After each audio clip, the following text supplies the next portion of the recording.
ನನ್ನಿಂದ ವಿಶಾಖ ಬದುಕು ಹಾಳಾಯಿತು. ಈಗ ಅವಳು ಬದುಕು ಸರಿ ಮಾಡೋದಕ್ಕೆ ನನಗೊಂದು ಅವಕಾಶ ಸಿಕ್ಕಿದೆ. ಪ್ಲೀಸ್ ಬಾ ರಾಧಿಕಾ, ಪ್ಲೀಸ್. ಸರಿ, ಬರ್ತೀನಿ. ಆದರೆ ಈ ಸರ್ತಿ ಏನಾದರೂ ನೀನು ಸುಳ್ಳು ಹೇಳಿದೆ ಅಂದರೆ ನಾನು ಮಾತ್ರ ನಿನ್ನ ಸುಮ್ಮನೆ ಬಿಡೋದಿಲ್ಲ ಪ್ರಣವ್. ಸರಿ, ನೀನು ಹೇಗೆ ಅನ್ಸುತ್ತೋ ಹಾಗೆ ಮಾಡು. ಮೊದಲು ಬಾ ರಾಧಿಕಾ.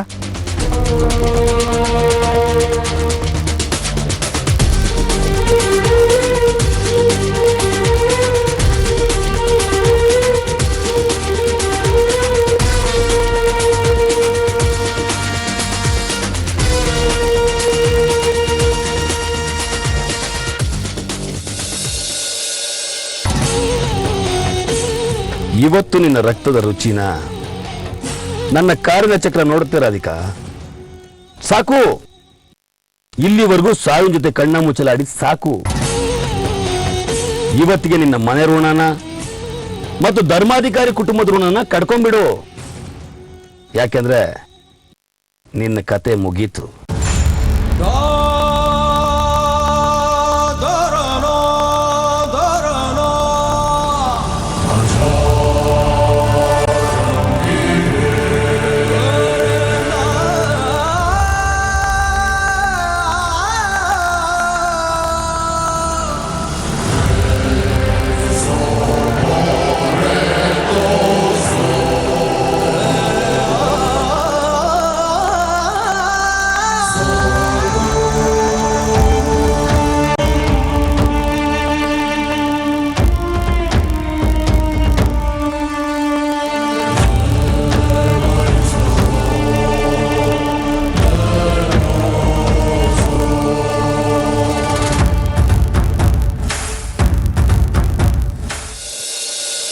ಕುಸೆ, ರಾಧಿಕಾ, ರಾಧಿಕಾ, ಕುಸೆ.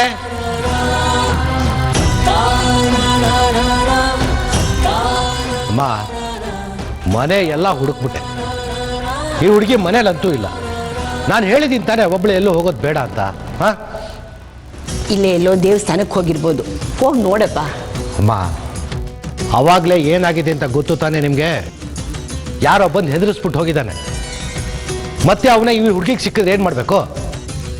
ಒಂಚೂರು ಗೊತ್ತಾಗೋದು ಬೇಡ ಅವಳಿಗೆ. ಕೂಸೆ. ಪ್ರಣವ್, ಯಾಕೋ ನೀನು ನಂಬಕ್ಕಾಗ್ತಾ ಇಲ್ಲ. ನೀನು ನನಗೆ ಮೋಸ ಮಾಡ್ತೀಯ ಅನ್ನಿಸ್ತಾ ಇದೆ. ಹಾಗೇನಾದ್ರೂ ಆದ್ರೆ ನನ್ನ ನಿಜವಾದ ರೂಪನ ನೀನು ನೋಡ್ತೀಯ. ಮುಂದಿನ ವರ್ಷ ಈ ದಿನ ರಾಧಿಕಾ ತಿಥಿ ಆಗಬೇಕು.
ಏನು ರಾಧಿಕಾ ಇದು? ಸ್ವಲ್ಪದ್ರಲ್ಲೇ ಪ್ರಾಣ ಕಳ್ಕೊತಿದ್ದೆ, ನೋಡ್ಕೊಂಡು ಬರೋದಲ್ವಾ? ಗೊತ್ತಾಗ್ಲಿಲ್ಲ ಪ್ರಣವ್.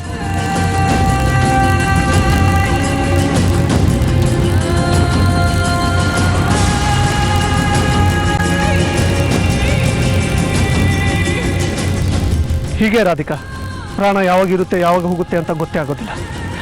ಬೆಳಗ್ಗೆ ಬಂದು ಹೋದಾಗೆ.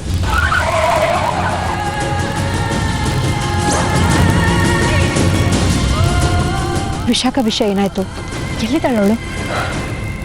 ಸಾರಿ ರಾಧಿಕಾ, ನಾನು ನಿನ್ನನ್ನು ಇಲ್ಲಿಗೆ ಸುಳ್ಳು ಹೇಳಿ ಕರೆಸ್ದೆ.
ಹೇಳಿದ್ನಲ್ಲ ರಾಧಿಕಾ, ಪ್ರಣವ್ ಈಗ ಬದಲಾಗಿದ್ದಾನೆ ಅಂತ.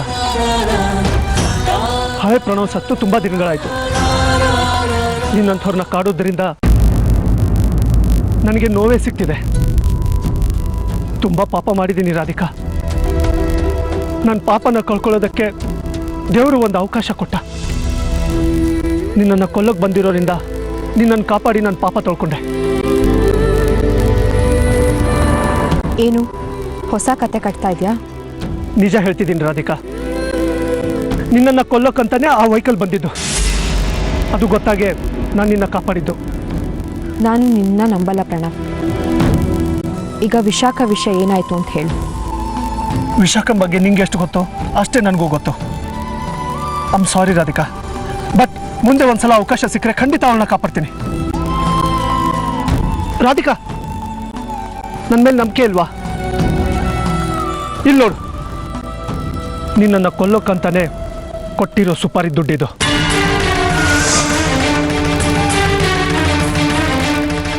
ನಾನು ಕೊಲ್ಲೋದಿಲ್ಲ ಅನ್ನೋ ಅನುಮಾನದಿಂದ ಆ ಕೆಲಸ ಅವರೇ ಮಾಡಕ್ಕೆ ನೋಡಿದ್ದು. ಈಗಲೂ ನನ್ನನ್ನು ನಂಬೋದಿಲ್ವಾ?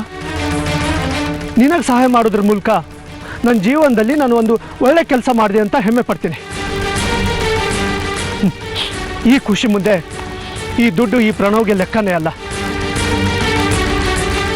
ದುಡ್ಡು ಬೇಕಾದರೆ ಕೂಲಿ ಮಾಡಿ ಸಂಪಾದನೆ ಮಾಡ್ತೀನಿ, ಆದರೆ ನೀನಂಥ ಒಳ್ಳೆ ಫ್ರೆಂಡ್ನ ಸಂಪಾದನೆ ಮಾಡೋಕ್ಕಾಗೋದಿಲ್ಲ. ನೀನು ತುಂಬ ಗ್ರೇಟ್ ರಾಧಿಕಾ. ನಿಂಗೆ ಏನೇ ಸಹಾಯ ಬೇಕಾದರೆ ಕೇಳು, ನಾನು ಮಾಡ್ತೀನಿ. ಈ ಕೆಲಸ ಮಾಡೋದಕ್ಕೆ ಹೇಳಿ ಕಳಿಸಿದ್ಯಾರು?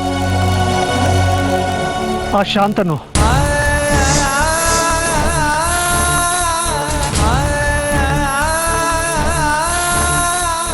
ನನಗನ್ಸಿದ ಪ್ರಕಾರ ಆ ವೆಹಿಕಲಲ್ಲಿ ಅವನೇ ಇದ್ದಿದ್ದು. ಈ ಜಾಗ ನಿಂಗೆ ಒಳ್ಳೇದಲ್ಲ. ಮೊದಲು ಇಲ್ಲಿಂದ ಹೊರಡು. ಈ ಊರಲ್ಲಿ ನಿಂಗೆ ಸಹಾಯ ಮಾಡೋಕೆ ಯಾರೂ ಇಲ್ಲ.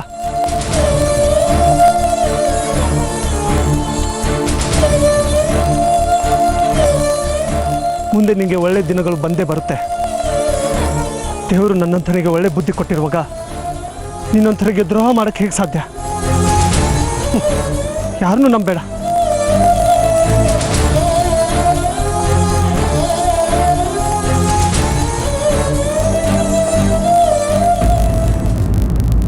ನಿನ್ನ ಮತ್ತೆ ನಿನ್ನ ತಾಯಿನ ನಾನು ಮಾತ್ರ ಸುಮ್ಮನೆ ಬಿಡೋದಿಲ್ಲ ಶಾಂತನು.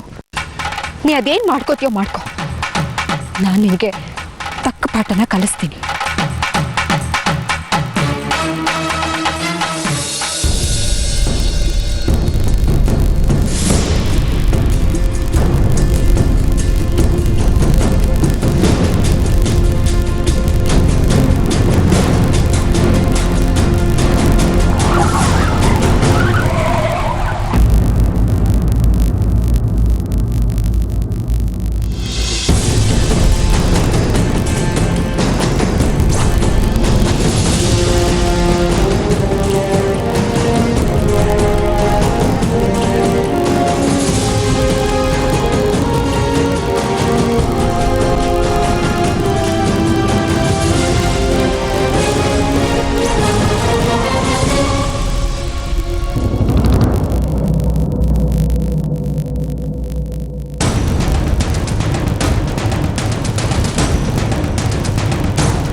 ಯಾಕೋ ಹೀಗೆ ಮಾಡಿದೆ?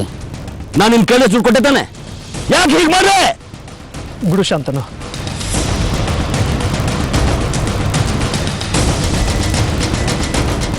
ತುಂಬ ದಿನದ ಮೇಲೆ ಒಂದು ಒಳ್ಳೆ ಕೆಲಸ ಮಾಡಿದ್ದೀನಿ ಅಂತ ಮನ್ಸಿಗೆ ನೆಮ್ಮದಿ ಇದೆ. ಅದನ್ನ ಹಾಳು ಮಾಡಬೇಡ. ನಾನು ಯಾವ ತಪ್ಪು ಮಾಡಿಲ್ಲ, ಸರಿಯಾದ ಕೆಲಸನೇ ಮಾಡಿದ್ದೀನಿ. ಏನು ಏನಂದೆ? ಸರಿಯಾದ ಕೆಲಸನೇ ಮಾಡಿದ್ಯಾ?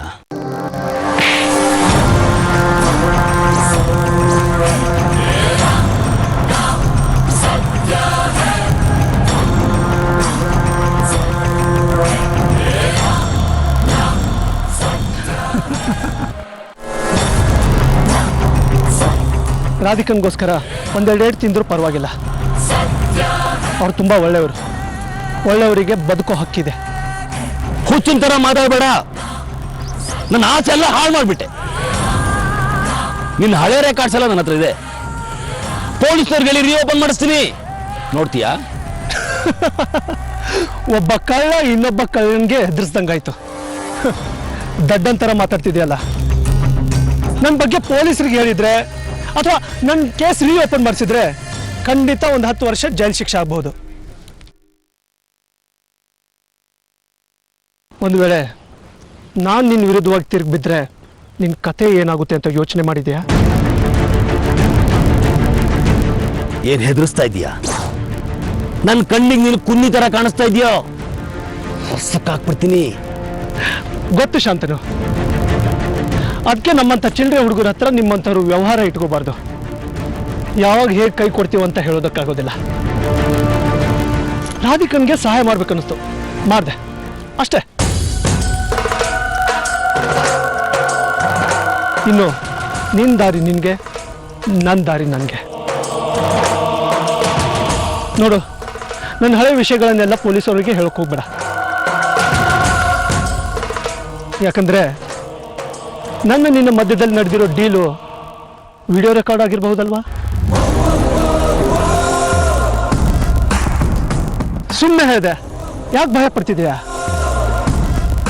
ನನಗೂ ವೃತ್ತಿ ಧರ್ಮ ಅನ್ನೋದಿದೆ. ನಾನು ಇಂಥ ಕೆಲಸ ಮಾಡೋದಿಲ್ಲ. ಎಲ್ರಿಗೂ ಬುದ್ಧಿ ಇರುತ್ತೆ ಶಾಂತನು. ಒಂದು ವೇಳೆ ನನಗೆ ಆ ಬುದ್ಧಿ ಇಲ್ಲ ಅಂದಿದ್ರೆ ವರ್ಷದಲ್ಲಿ 365 ದಿನ ಜೈಲಲ್ಲೇ ಕೊಳಿಬೇಕಿತ್ತು. ಬರ್ತೀನಿ.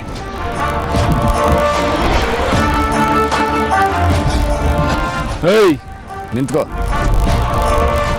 ಕೆಲಸ ಮಾಡೋದಕ್ಕೆ ಯೋಗ್ಯತೆ ಇಲ್ಲ ಅಂದಮೇಲೆ ದುಡ್ಡು ಹಾಕಿಸ್ಕೊಂಡೆ. ದುಡ್ಡು ವಾಪಸ್ ಕೊಟ್ಟು. ಪ್ರಣವ್ ಜೇಬ್ಗೆ ಹಾಕಿರೋ ದುಡ್ಡು, ದೇವ್ರ ಹುಂಡಿಗೆ ಹಾಕಿರೋ ದುಡ್ಡು ಎರಡೂ ಒಂದೇ, ಮತ್ತೆ ಸಿಗಲ್ಲ. ಏನು ಮಾಡೋದು? ಕಾಸ್ಟ್ಲಿ ಲೈಫ್, ಬೆಜ್ಜಾನ್ ಖರ್ಚಿರುತ್ತೆ. ಎಲ್ಲ ಒಂದೇ ದಿವಸದಲ್ಲಿ ಖಾಲಿ ಆಗೋಯ್ತು. ಓಕೆ, ಮತ್ತೆ ಏನಾದರೂ ಕೆಲಸ ಇದ್ರೆ ಹೇಳು, ಮಾಡೋಣ. See you dude.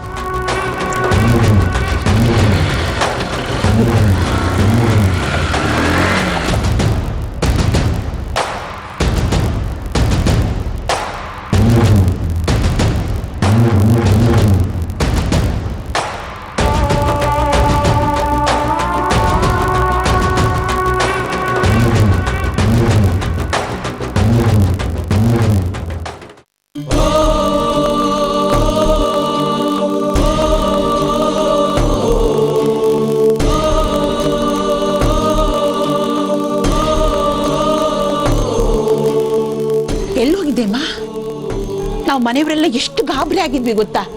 ನಿಮ್ಮಪ್ಪ ನಿನ್ನನ್ನು ದೇವಸ್ಥಾನಕ್ಕೆ ಹುಡ್ಕೊಂಡು ಹೋದ್ರು. ಎಲ್ಲಿ ಹೋಗಿದ್ದೆ? ಎಲ್ಲೂ ಇಲ್ಲ ಅಜ್ಜಿ, ಇಲ್ಲ ದೇವಸ್ಥಾನದ ಕಡೆ ಹೋಗಿದ್ದೆ. ನಾನು ಹೇಳಿರ್ಲಿಲ್ವಾ ಅಲ್ಲಿಗೆಲ್ಲ ಹೋಗ್ಬೇಡ ಅಂತ? ಅಜ್ಜಿ, ಯಾರೋ ಏನೋ ಮಾಡ್ತಾರೆ ಅಂತ ಹೆದರ್ಕೊಂಡು ಕೂತ್ಕೋತಾರ ಹೇಳಿ? ನಾನು ಹೆದರಲ್ಲ, ತಿರ್ಗಾ ಉತ್ತರ ಕೊಡ್ತೀನಿ. ರಾಧಿಕಾ, ಏನಾಗಿದೆ ನಿನಗೆ? ಯಾಕಮ್ಮ ಹೀಗೆಲ್ಲ ಮಾತಾಡ್ತಿದೀಯಾ? ಏನಾಯ್ತು? ಎಲ್ಲಿಗೆ ಹೋಗಿದ್ದೆ? ಯಾಕಿಷ್ಟು ಕೋಪದಲ್ಲಿದೆಯಾ? ಏನೂ ಇಲ್ಲ ಅಜ್ಜಿ, ನಂಗೆ ಯಾಕೋ ಸ್ವಲ್ಪ ತಲೆ ನೋಯ್ತಿದೆ. ನಾನು ಹೋಗಿ ಮಲ್ಕೋತೀನಿ.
ನನ್ನ ಜೀವ ತೆಗೆದುಬಿಡ್ತಾನೆ. ಅದನ್ನ ಅಪ್ಪ ಅಮ್ಮನ ಮೇಲೆ ಬರೋ ಹಾಗೆ ಮಾಡೋದಕ್ಕೂ ಅವನು ಹೇಸೋದಿಲ್ಲ. ನಾನಿಲ್ಲಿದ್ದು ಅಪ್ಪ ಅಮ್ಮ ಅಜ್ಜಿಗೆ ಕೆಟ್ಟ ಹೆಸರು. ನಾನು ಈ ಮನೆಯಲ್ಲಿರೋದಕ್ಕಿಂತ ಅಲ್ಲಿದ್ದೇನೆ ಕ್ಷೇಮ ಅಂತ ನನಗೆ ಅನ್ನಿಸ್ತಿದೆ. ಇನ್ನು ಆ ಮನೆಯಲ್ಲಿ ಆ ಶಾಂತನು ಏನೇನು ಪಿತೂರಿ ಮಾಡ್ತಿದ್ದಾನೋ ಯಾರು ಗೊತ್ತು. ಇದ್ರ ಮಧ್ಯ ಕಮಲಕ್ಕೆ ಬೇರೆ ಹೋಗ್ಬೇಕು. ಹೇಗಾದ್ರೂ ಮಾಡಿ ಅಪ್ಪ ಅಮ್ಮನ ಒಪ್ಪಿಸಿ ಇಲ್ಲಿಂದ ನಾನು ಹೋಗ್ಬೇಕು. ಹೋಗ್ಲೇಬೇಕು.